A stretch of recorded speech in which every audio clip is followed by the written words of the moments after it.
1982. Washington, D.C. woke up inside a nightmare. Snow hammered the city, freezing highways, shutting offices, and trapping thousands inside the capital's worst winter storm in decades. Everything looked slow, quiet, buried.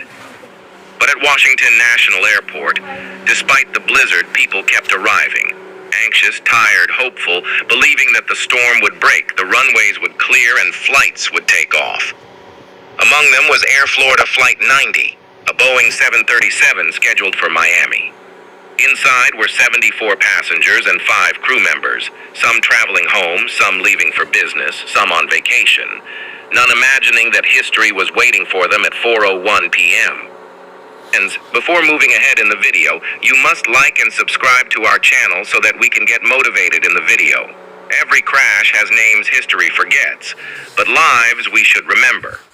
There was Arland Williams, a quiet 46-year-old banker flying to his new job.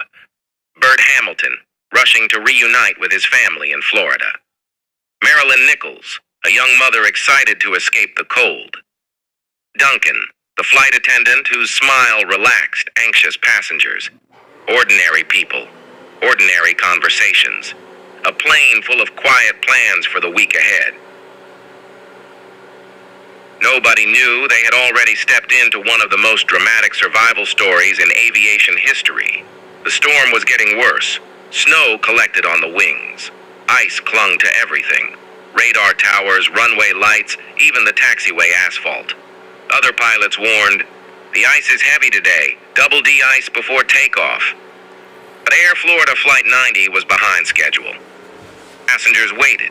The crew waited. Ground staff rushed. The first de-icing was done. But while the plane waited for its turn to take off, more wet, heavy snow landed on the wings, silently, dangerously. The captain and first officer discussed the ice, but not with urgency. It was a deadly mistake. Friends, before moving ahead in the video, you must like and subscribe to our channel so that we can get motivated in the video. 4 p.m. Plane taxied onto runway 36. Inside, people buckled up. Some prayed, some fell half asleep. Some looked out the window and saw only white nothingness. At 4:01 p.m., power surged through the engines. But the engines were not giving full thrust. Why? Because the plane had waited too long after de-icing. Ice had already reformed on the wings and sensors.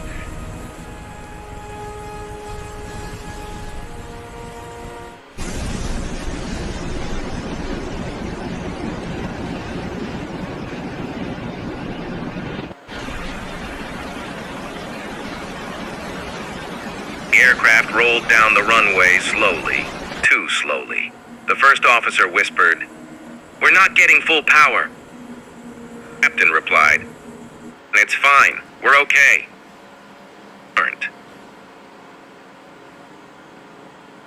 Friends, before moving ahead in the video, you must like and subscribe to our channel so that we can get motivated in the video. The Boeing 737 ran out of runway. 2 bar de-icing करवाकर उड़ान भरेगा।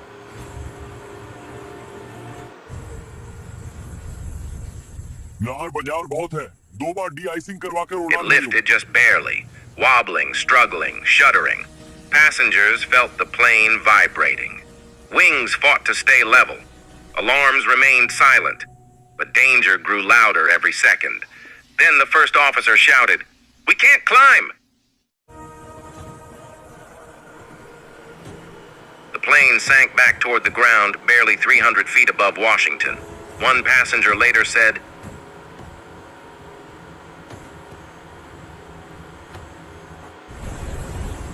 "It felt like the plane was trying to fly through cement." Washington's 14th Street Bridge was packed with traffic. Cars stuck bumper to bumper in snow. Drivers looked up and saw something unbelievable. A Boeing 737.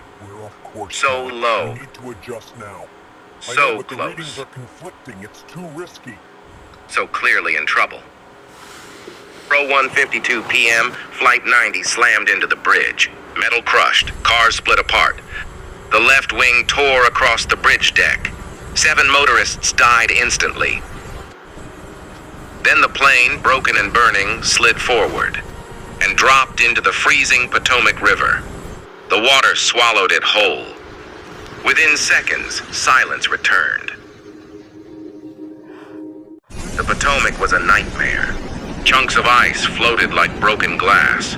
The water was so cold it could kill a person in 90 seconds. Most of the plane sank immediately, but on the surface, 6 survivors clung to floating wreckage, freezing, bleeding, shocked. People on the riverbank cried for help. Boats couldn't get through the ice.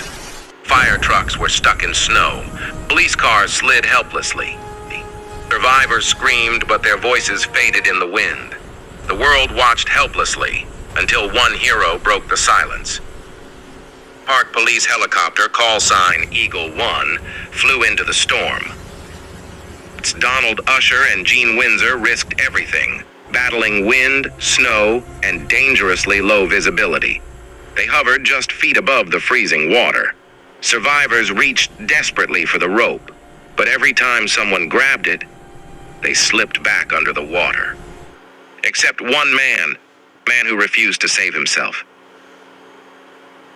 Friends, before moving ahead in the video, you must like and subscribe to our channel so that we can get motivated in the video. Every time the rescue rope dropped, Arland Williams, an injured passenger barely conscious. 5 people lived because Arland refused to be saved. The helicopter crew tried again,